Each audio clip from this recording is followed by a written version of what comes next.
Hey everybody, this is Perch. I like it when people write in with like a argument with examples on something I've said. It feels like a debate. It's better than kind of the current kind of internet model of no, Perch, you're wrong. You don't understand the woke. If that's it's not an argument, it's not a coherent argument. It's not even a coherent sentence. Anyway, so this one is I noticed the same thing and then I forgot about it. Kind of I went somewhere else. And so thankfully you're bringing up this misery for me again. But I'm curious to get some honest takes from people in the comments. So very interested what you're going to say about this one. So here's the mail. It says, "Hey Perch, been listening to your show for a long time. Generally agree with what you say. Every now and then I don't. Recently, you've been talking about how current editors are saying that older styles like Walt Simonson, John Byrne, and others can't be appreciated by today's audience. Nobody will like it, and the art is garbage." I don't know that I said the art is garbage. Anyway, by the way, just to be fair to the editors, I don't think the editors. I mean, when all the people I've talked to, I've never heard somebody say that Walt Simonson's art is garbage. I've heard them say that the style is dated. That's the phrase that I get a lot. Is the style is dated. The style won't appeal to current audiences. To which I very much disagree. But you're about to bring up something in the mail that suggests that maybe it's more complicated than that. All right, so let's get back to it. I agreed with this as well. However, recently I've noticed that other people are posting things that suggest that it might be more true than you think. Than you think. You posted a picture of Kevin Maguire expressions from the Justice League Omnibus 2. On it, you have dozens of characters, all with a variety of facial expressions, something Kevin Maguire is known for. Several of the commenters said, "It's trash. This is what passes for art nowadays, and this is why American comics are failing." Forget about the fact that this art is actually several decades old. I was surprised to see it. Then further, I've noticed that a number of comic creators who have YouTube channels are starting to insult past artists like Bob Layton, John Byrne, and others. They call the style garbage art. My question for you is, do the editors have a point? Are a lot of people now tired of that older style and want something new? We'll skip this paragraph. Sad to say, I think that time may have passed on and that some of the classic creators in the past that I loved are now not consumable. It makes you think of the Jeffrey Dahmer movie. Not consumable by today's audiences. What do you think? All right. So okay. First off, I noticed the same thing on the picture I posted of it. It was from you're right, the Justice League International Omnibus Volume 2. And it's got little squares, and it's like almost every character that appeared in there, from the main to the obscure. You have Guy Gardner, you have Batman. Certainly, you also have Maxwell Lord. You have Starro. You have a bunch of different characters, and they're all drawn in Kevin Maguire's kind of very distinctive, very expressive style. You're seeing just the headshot, and heads are like wah, or angry, or confused, or whatever it happens to be, but very, very expressive. And I don't think it was a few people came in to basically say that art is trash. I posted this on Twitter and on YouTube, and I don't recall. There's a handful on both of people basically saying this art is trash. We wonder why modern comics are failing today, etc. And it was disappointing. You see that stuff, and it's like, I mean, forget about now. Now, of course, art is subjective. I do believe that. I think that it is, anyone can like anything. I understand that there's an argument to be made that some art, you can see technical skill in the art.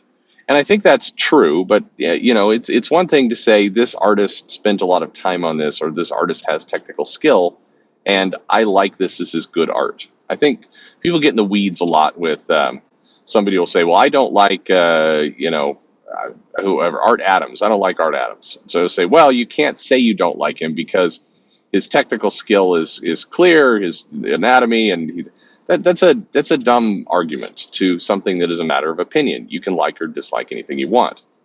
But the part that kind of saddened me was, certainly I think Kevin McGuire is a master of the craft, bar none. I think he is easily, and in terms of expressions and making the characters really unique and kind of emote and everything else, I think, there's not a better artist out there in my mind for somebody who with that particular skill, so the skill of being able to be really expressive with the characters. I think he's absolutely a master at it. And overall, I just think he's a brilliant artist. Absolutely. But if somebody doesn't like him, they don't like him. The kind of almost the more depressing part was the person, the people who are like, "This is why modern comics suck." It's like, sir, this is a comic from the '80s.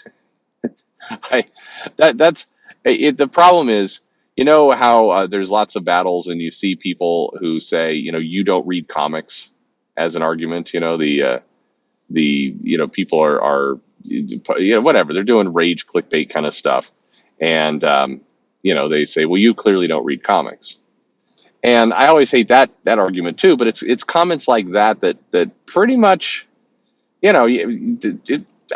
you lose all credibility if you're saying stuff like that.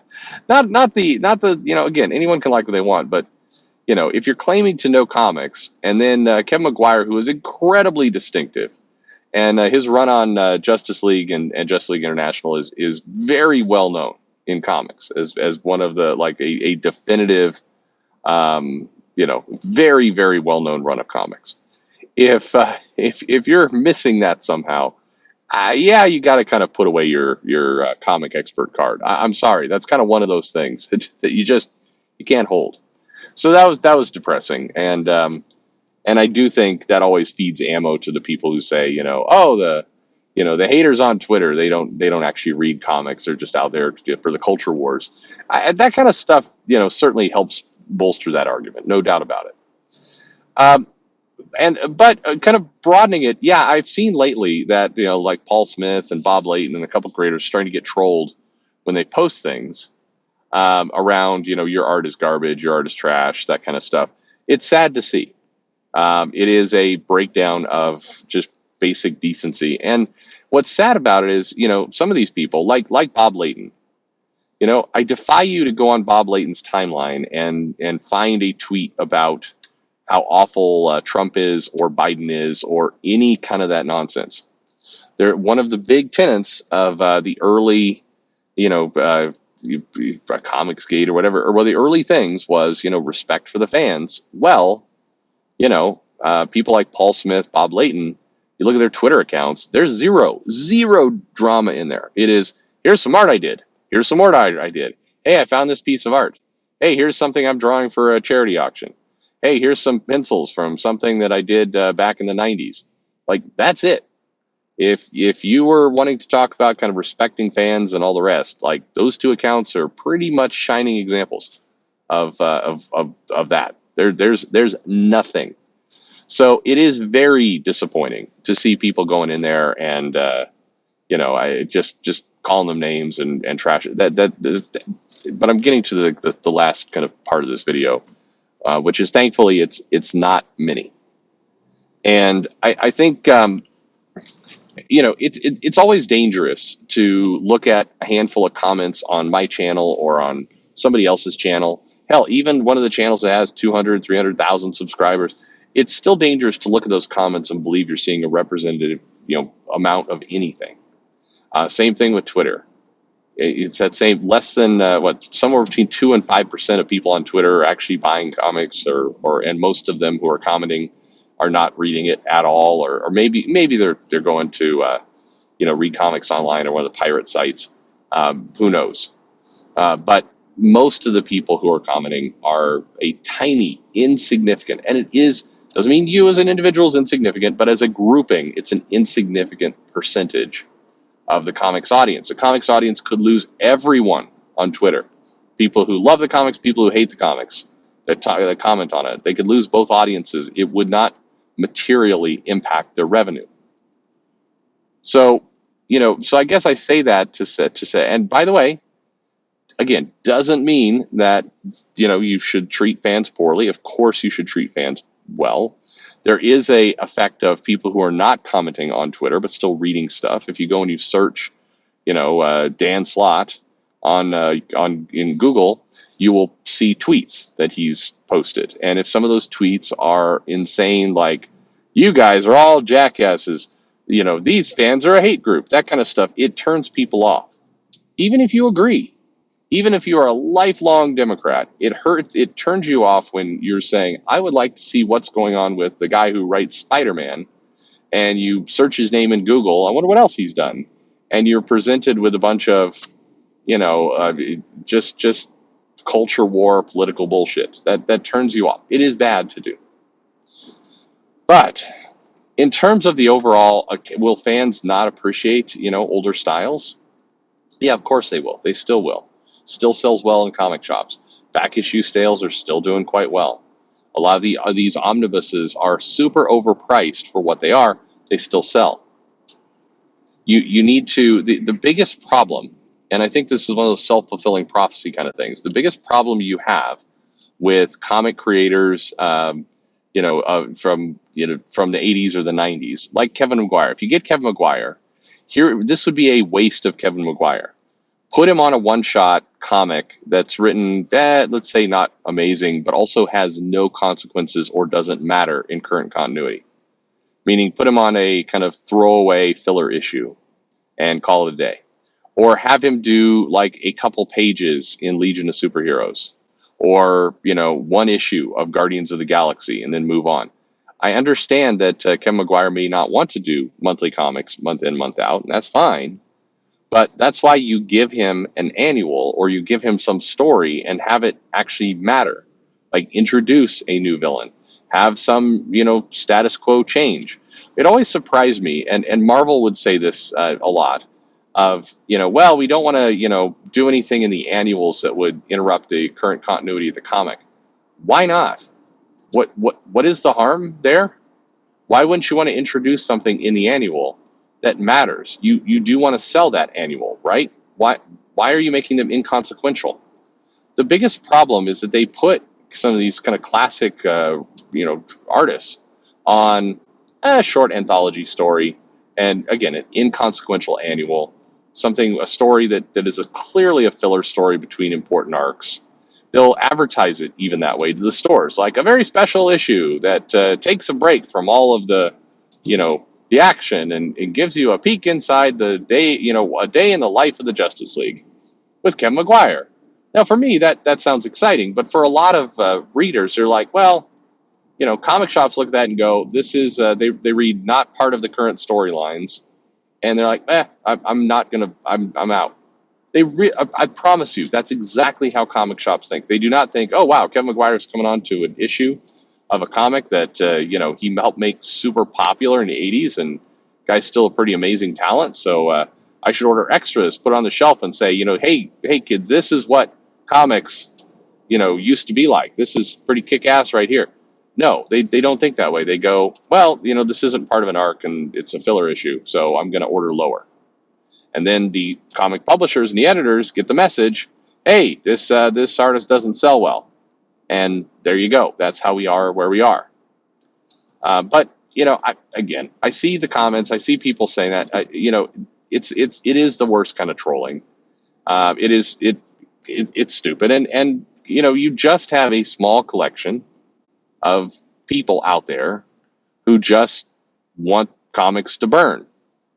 They want to support whatever crowdfunded book. Right now, it's the Rippaverse. And by the way, I'm not saying all the people buying this way at all. Just like Twitter, just like everything else, you got a small percentage of whatever the popular at the moment, not Marvel, not DC, not Image book is, that they go online and they trash anything but those. It's people who show up in comments of videos that have zero to do with the Rippaverse. And by the way, if you've been asking, I will review that book. Do not have it in my hands yet, so I cannot review Air, but I will review it or talk about it. Absolutely. But regardless, you can still be a fan of those books. And again, most people are. Most of the audience that order that are just ordering it, reading it, reading other things, calling it a day. There's a small group of people who their entertainment is basically to support that book.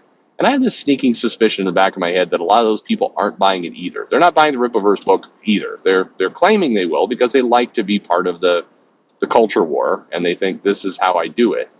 But I bet a lot of those people have their wallets closed to everything. And by the way, it's not anything to do with that book. 6 months from now, there will be another book out there that, some creator will do. John Malin will have another book out or whatever. And then people will be talking that thing up. And that's fine. But going on to a creator like a Bob Layton and trashing it and saying, this is why people are, flooding to crowdfunding, you're just a dick at that point. And you're not doing what you claim to say you want, which is you want creators to be out of the politics, out of attacking fans, out of all that stuff. You say you want it. Bless you. I do too. I want out of that negativity. You go to somebody who's clearly not participating in that and then look like an ignorant fool because you're trashing somebody for kind of modern comic art who is not drawing current comics. So in summary, no, I don't think this is indicative of anything but a small percentage of people, and probably should just be ignored. That's my take on it anyway. Anyway, thank you very much, Phil. I'm very curious to hear what other people think in the comments below. Like and subscribe, of course, and thanks for listening.